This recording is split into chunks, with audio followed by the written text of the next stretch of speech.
Bom dia. Ontem, na aula, nós havíamos. Eu vou até passando para poder relembrar, tá? Havíamos falado aí. Eu acho que eu acabei de tirar da tela de vocês, não?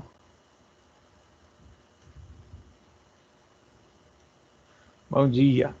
Ó, espera só um pouco que tá dando algum erro aqui. Ah, foi. Ótimo. Ontem eu havia falado com vocês um pouco aí do texto sobre revisão, tá? Que eu falei de movimento de imigração, migração, fiz uma revisão aí em cima disso. Falei também dos problemas de países em desenvolvimento, países subdesenvolvidos, tá? Lembrando que esse material fica disponível aí para vocês. A gente relembrou até a questão de gentrificação. Eu acho que tinha uns 6 alunos, mais ou menos, eu não lembro agora. Bom dia, Isabela. E aí a gente fez esse remember. Na sequência do conteúdo, eu acabei falando para vocês sobre a ocupação do território brasileiro. Então, a população e a urbanização, que foi o que eu comecei, tá? E aí eu até parei aqui, onde nós vimos, por exemplo, que as mudanças históricas no território nacional trouxeram aí o que a gente tem hoje, sendo que inicialmente foi se ocupado aí a faixa litorânea, até por conta das navegações, dos portugueses e tal, e com o tempo a gente teve aí a ocupação pro interior do país, tá? Então essa ocupação aí interior adentro foi em decorrência da expansão aí territorial, da ocupação territorial no Brasil. Eu lembro que eu tinha deixado um vídeo também que eu até passei falando sobre isso, que era das capitanias. A Ana, a Alane estavam aí, eu acho que a Isabela também estava ontem. Começamos a falar sobre as características da população brasileira e tinha até isso também, está até no Forms que vai sair, mas falando sobre dados demográficos que eles dão base aí para o governo ele poder elaborar suas políticas de saúde, políticas de educação. É, a partir do momento que o Brasil consegue levantar esses dados, ou uma cidade, ou um governo, ele passa aí a ter um panorama melhor para a elaboração das suas políticas públicas. Quando eu falo aí de políticas públicas, estou falando de ações, por exemplo, para educação, ações para saúde. É, então, essas ações de políticas públicas é o que vai determinar, por exemplo, qual a necessidade de ter mais uma creche em determinado bairro, ou de se construir um pronto-socorro, vai na área continental. Como é que eu vou me basear nisso? Através de dados demográficos, através de números, para que eu possa verificar realmente se é viável ou não, para evitar do equipamento ficar sem utilização. Tá? Até aí, quem estão lembrando, né? Que isso aí era de ontem. E nós também abordamos um ponto interessante que no Brasil temos aí a figura do IBGE. Quando eu falo a figura do IBGE, a cada 10 anos ocorre o chamado censo demográfico. E o censo demográfico, espera só um pouco, o censo demográfico ele vai avaliar ou monitorar a população, então vai ver a quantidade aí, ele vai fazer esse trabalho. Além disso, com o censo eu consigo monitorar quantidade de população, eu consigo monitorar quantas pessoas que ocupam lá uma residência em média. Então eles também fazem esse levantamento e isso dá base para várias ações do governo, até, por exemplo, políticas de habitação, porque o governo também no censo ele vai perguntar se a pessoa mora em residência própria, residência alugada. Então, tudo isso é o panorama que a gente tem do Brasil através do censo. Só que, para que evitar, né, de a cada 10 anos o governo ficar esperando para levantar os dados, que aí são dados detalhados, o governo, o IBGE, quando eu falo governo, ele trabalha com a PNAD, que é a PNAD contínua, que é a Pesquisa Nacional de Amostragem Domiciliar, tá? O que é a PNAD? A cada 3 meses, eles acabam. Peraí, domiciliar. A cada 3 meses, eles acabam levantando dados da economia, dados de emprego, dados de desemprego, e aí isso gera, né, dentro de ações, estratégias de políticas públicas voltadas aí a incentivo da economia, a análise de desemprego. Por isso até deve ser assunto até de vestibular essa questão do auxílio emergencial, como é que o governo tratou essa questão da pandemia. O governo também tem base nisso, tá? Porque muita gente que está na idade aí, né, na fase economicamente ativa, ela às vezes está em ocupação informal, ela está desocupada. Ou entra naquilo, né, da uberização, que eu acho que eu comentei com vocês, comentei porque até a Lohane tinha escrito ontem, que nada mais é do que as pessoas trabalhando na informalidade e buscando aí um meio de sobrevivência, de recurso financeiro para poder sobreviver. Tá? Eu acredito que até aqui, ó, a gente tenha visto ontem. Estou fazendo essa revisão aí do assunto, até porque eu não lembro se a Letícia ou a Isabela estava. Acho que a Isabela estava, né, Isa? O Brasil, até baseado lá nos dados que a gente vem trazendo desde o censo de 2010, ele projetava em 2015 204 milhões de habitantes, com 400 mil aí, é a quinta maior população do mundo, igual a gente pode até visualizar nessa tabela, acredito que vocês estejam vendo aí.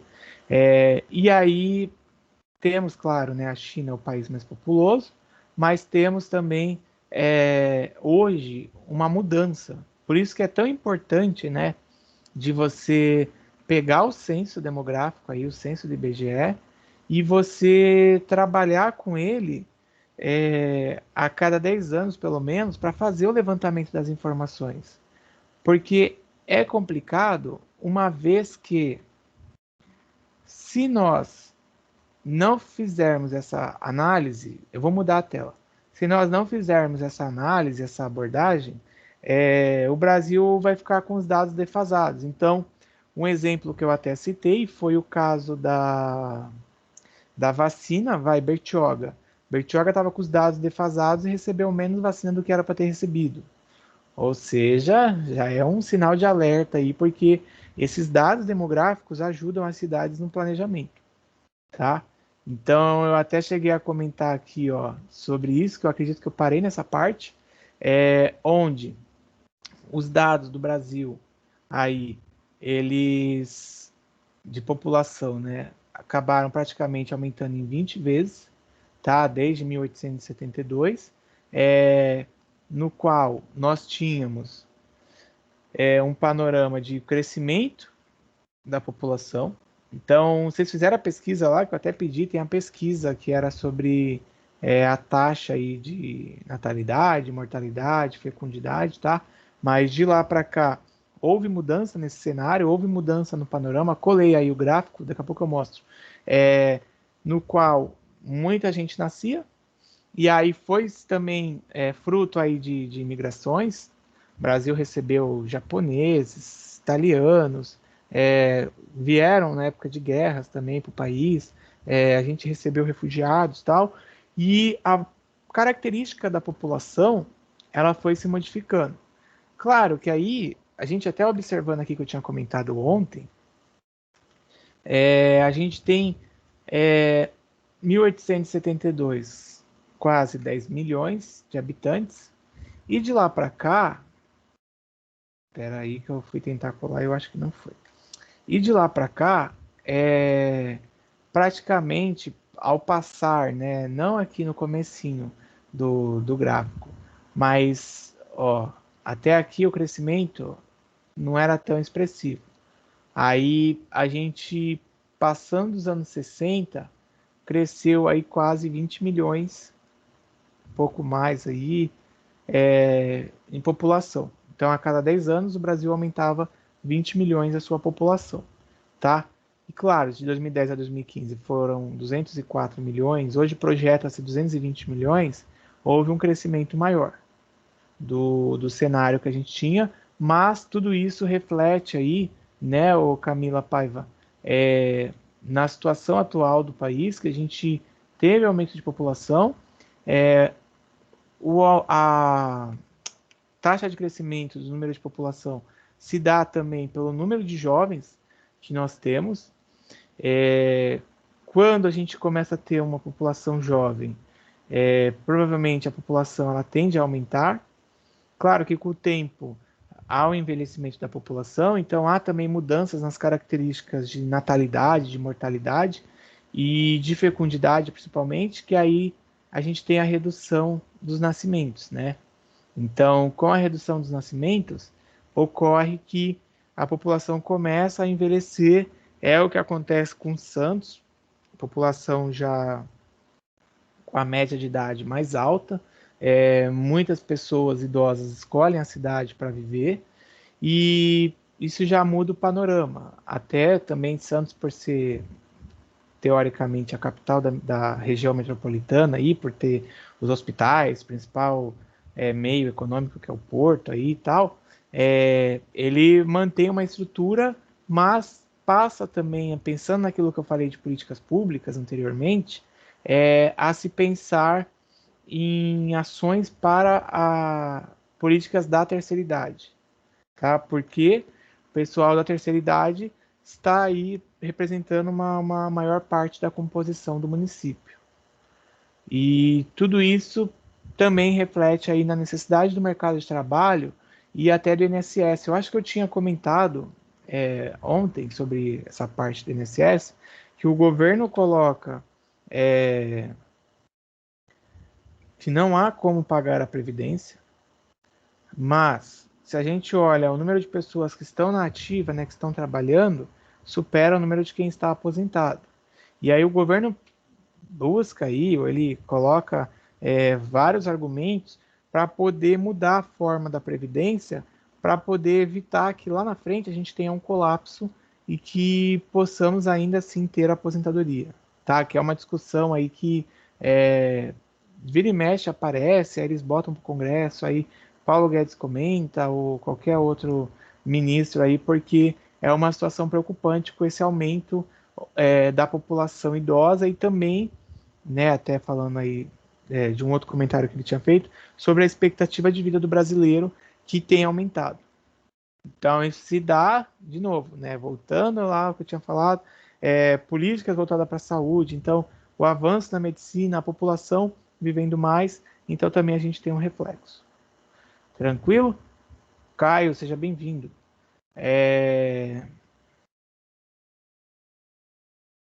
Ao analisar aí essa faixa de população, vocês precisam ter em mente que a gente tem o público jovem, de 0 a 19 anos, temos considerado aí o público adulto de 20 a 59 anos, e aí a gente chega nos idosos acima de 60 anos. Então, não sei se já viram um gráfico de estrutura etária, eu vou mostrar aqui na sequência, mas a população do Brasil, né, 2013 aí a média, ela tá bem mais próxima aí do meio, assim, tipo, o meião de idade aí entre jovem e a população adulta ainda não chegou a ter maior quantidade em população idosa, tá? Mas tudo isso que a gente tem nessa composição mostra um reflexo lá das taxas de natalidade e da taxa de mortalidade. Aí você pode estar pensando, mas e agora com o Covid? Aí a gente pode ser que tenha uma mudança, até, ó, vou mostrar aqui o gráfico aqui da faixa etária, tá? A gente pode ter uma mudança e, de repente, especificamente, vamos supor aí, nas primeiros momentos da pandemia, aí, primeira onda e tal, pode ser que a população idosa tenha tido um impacto maior.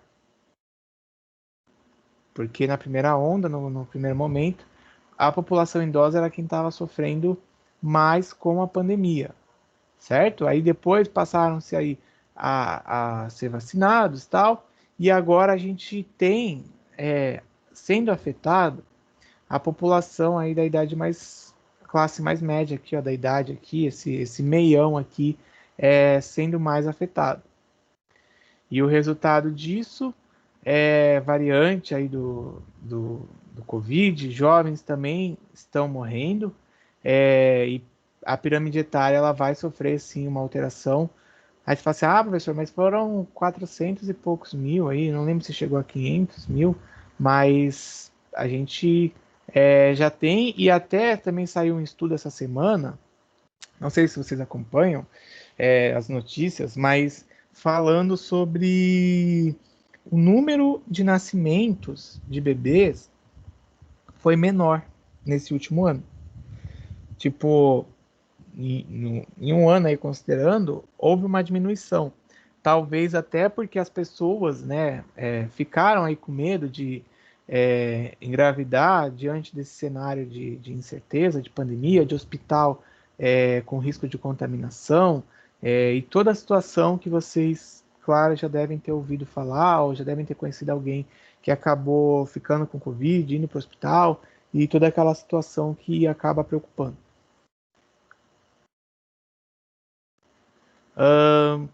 Antigamente, né, antes, os países desenvolvidos eram aqueles que apresentavam a maior porcentagem, aí, a maior taxa de adultos. Só que aí o Brasil, né, os países emergentes, eles concentravam os maiores números aí, as maiores taxas de jovens.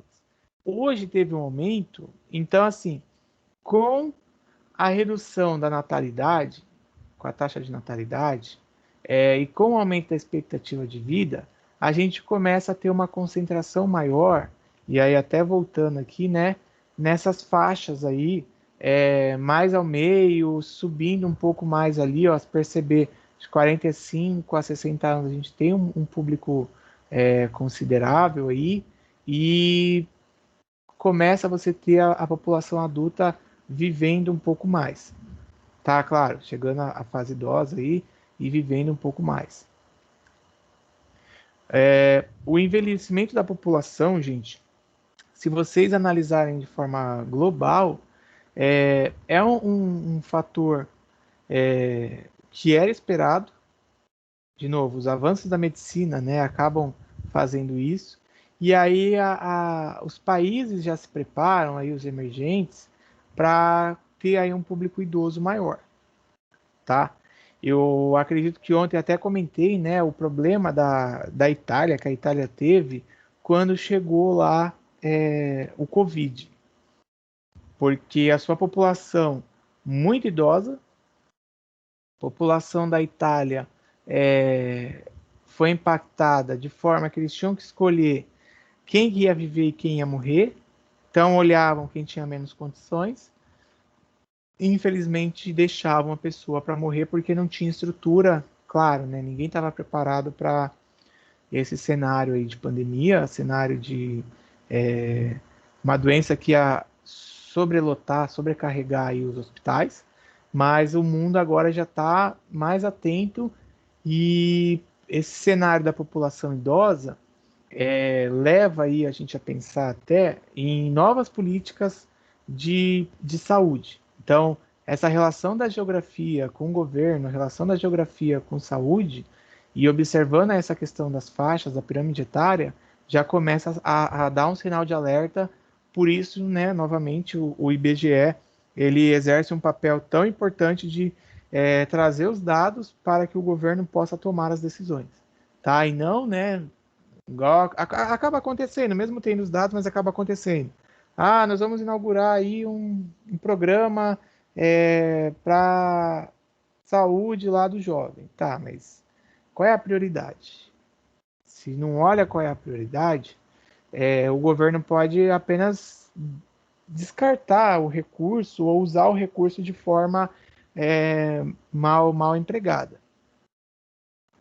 Por isso que o uso dos dados demográficos, de analisar aí as pirâmides etárias é tão importante, tá? Para que vocês possam ver, a comparação de 3 períodos diferentes aí ligados à pirâmide etária. Calma aí que eu vou colocar isso para vocês. Não sei se todo mundo está acompanhando só pelo slide, está vendo o chat, mas eu vou deixando aí, eu ponho um slide depois. Nós temos 1980, população idosa, olha, 80 anos, 75, eles, se a gente observa essa parte aqui, ó, dos 20 anos, 25 anos, aqui para cima, principalmente até aí os 60, bem a curva, tipo, ela achata bem ali nessa fase de idade. Caso de mulheres, mesma coisa, ó, ela achata mais aqui. Quando a gente passa para 2004, já aí anos depois, né, 24 anos depois, a gente já começa a ver a mudança do cenário.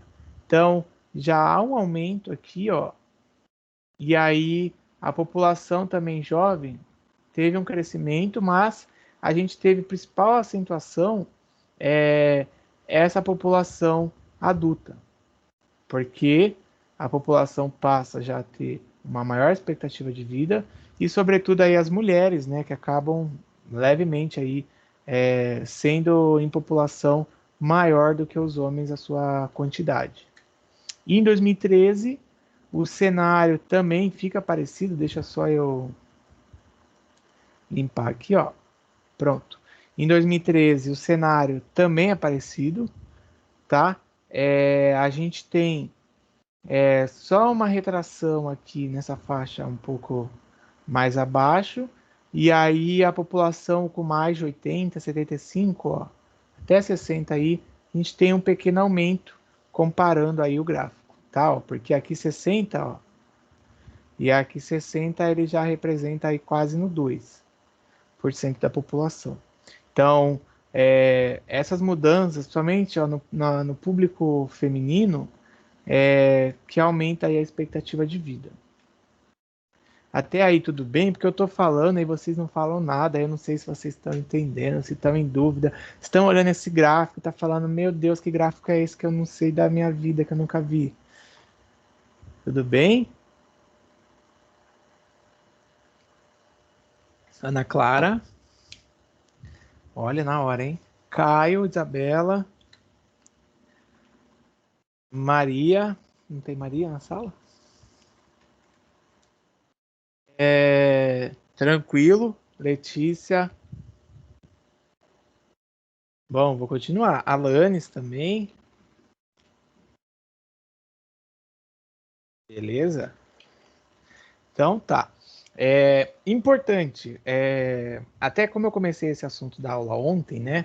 Ontem a gente tinha falado sobre uma revisão zona aí, que eu até aqui no começo eu tinha mostrado, sobre migração. Isso também impactou no cenário da população, nas características. O Brasil não tem, né, tipo, pessoas saindo em grande massa para outro país. Na verdade, o que aconteceu foi o inverso, pessoas chegando.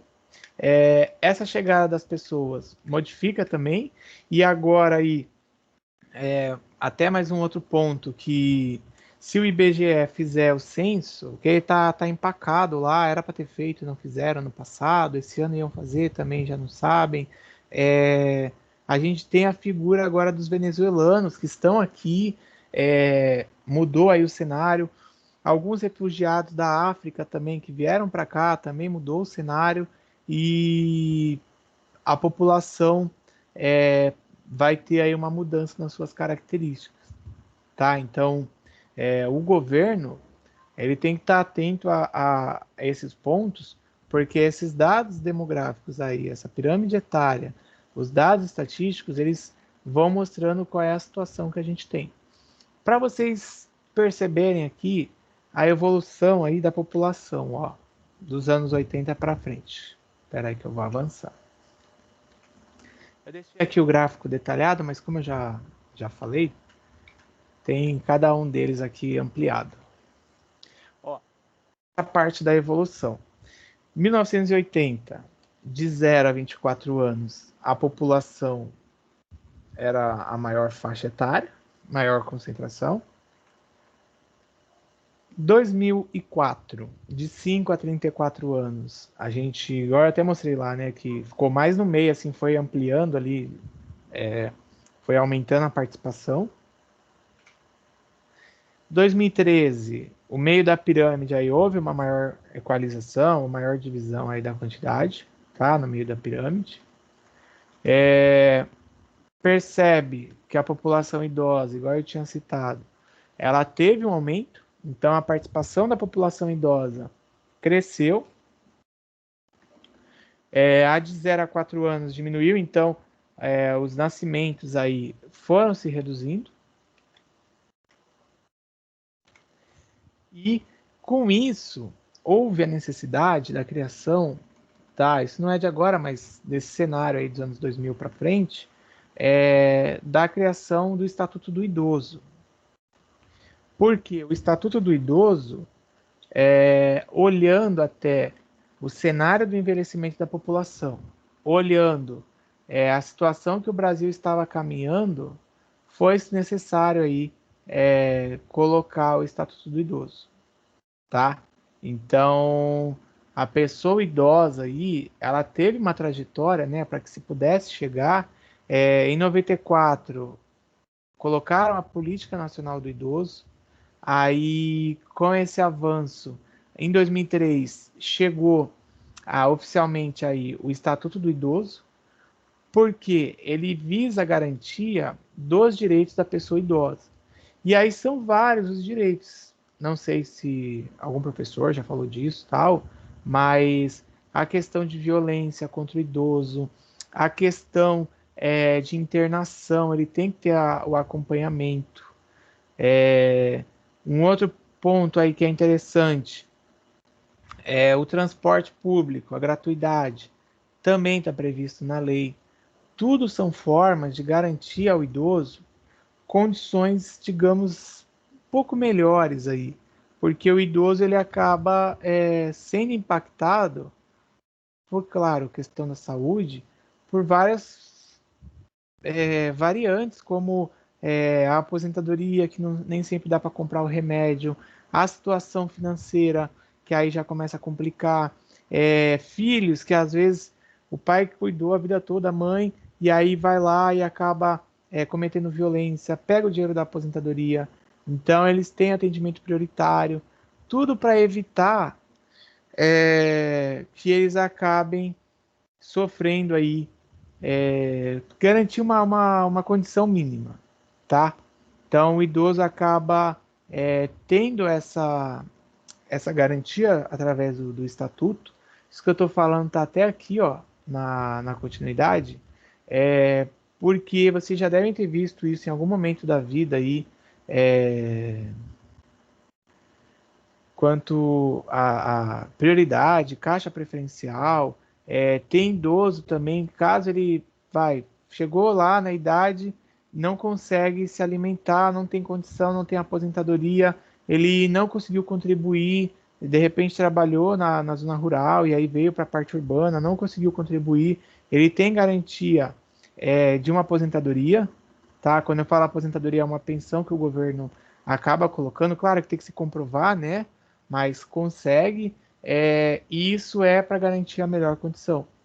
De novo, a evolução da população, ela fez com que a população idosa aumentasse. Então, esse aumento da população idosa fez com que essa política pública surgisse, que foi o Estatuto do Idoso, e também o ECA aí, que é do Estatuto da Criança e do Adolescente, que eu acho que vocês já devam conhecer, que o ECA ele também traz garantias para as crianças e os adolescentes, uma vez que o adolescente fora da escola, as crianças fora da escola, ele coloca aí que isso não pode ocorrer. O ECA já tem um tempo, né, que foi criado também. Até 13 de julho aí é o dia do ECA. E ele vem aí de 1990, tá? Porque as crianças, assim como os idosos, né, são considerados vulneráveis, acabam aí sofrendo vários pontos, tipo trabalho infantil, negada à criança, um exemplo, o acesso à escola. Então, há essas garantias também para que se evite aí você formar a criança, virar um adulto aí, com, com menos condições do que outros. Claro que isso ainda acontece, né, da gente ter pessoa que tem acesso deficiente à escola, igual agora na pandemia, muitas escolas estão sendo obrigadas a fornecer material impresso ou alguma condição para que garanta a criança, tá? Não sei se vocês já ouviram falar disso, mas até aquele programa do Bolsa Família, se a criança não está na escola, a família perde. Ou seja, é uma forma de dar ajuda, mas também de atrelar para que mantenha a criança na escola, pois muitos acabavam indo trabalhar na rua, de vender coisa, pedir dinheiro no semáforo, e algumas prefeituras têm um departamento social que acaba monitorando essas crianças. E aí os pais podem também responder. Vou falar agora aqui só dessa tarefa aí do texto de leitura para poder liberar vocês para fazer. É, como ninguém está falando nada aí, ou dificilmente alguém escreve, é, ó, vocês devem ter percebido que aqui no Teams saiu, não sei se saiu ontem a tarefa, que foi uma tarefa referente ao texto. Essa tarefa do texto, ela é o texto Gênero, População e Trabalho no Brasil. Esse texto está disponível para vocês poderem acessar aqui no chat. No chat não, desculpa, em arquivos aqui do canal de Maio, tá? E aí vocês vão fazer a leitura e vão responder, tanto baseado no texto, quanto também baseado nesses slides que desde ontem eu estou abordando esse assunto aí relacionado à população, tá? E aí na semana que vem a gente vai voltar, lembrando que a aula está quebrada para terça e quarta, eu acho que era segunda antes, né? Mas está quebrada aí para terça e quarta, e aí eu vou finalizar para liberar vocês para que possam fazer isso. Tudo bem? Alguém quer perguntar? Dúvida? Isabela que saiu e voltou, tudo bem? Então, o que vocês têm para fazer? Leitura do texto, se é sobre gênero, população e trabalho, para que possa responder o Forms, e tem aquela pesquisa que eu já tinha deixado de ontem, referente aí à taxa de natalidade, fecundidade e mortalidade, tá? Isso na verdade, é até uma pesquisa tranquila, porque você vai fazer de forma resumida, mas eu acredito que vocês já saibam aí, né, esses conceitos. Pelo menos eu espero, porque isso é uma coisa que acho que o primeiro ano já tá vendo também. Beleza? Vou parar a gravação. Se ninguém quiser perguntar nada, aí eu já libero vocês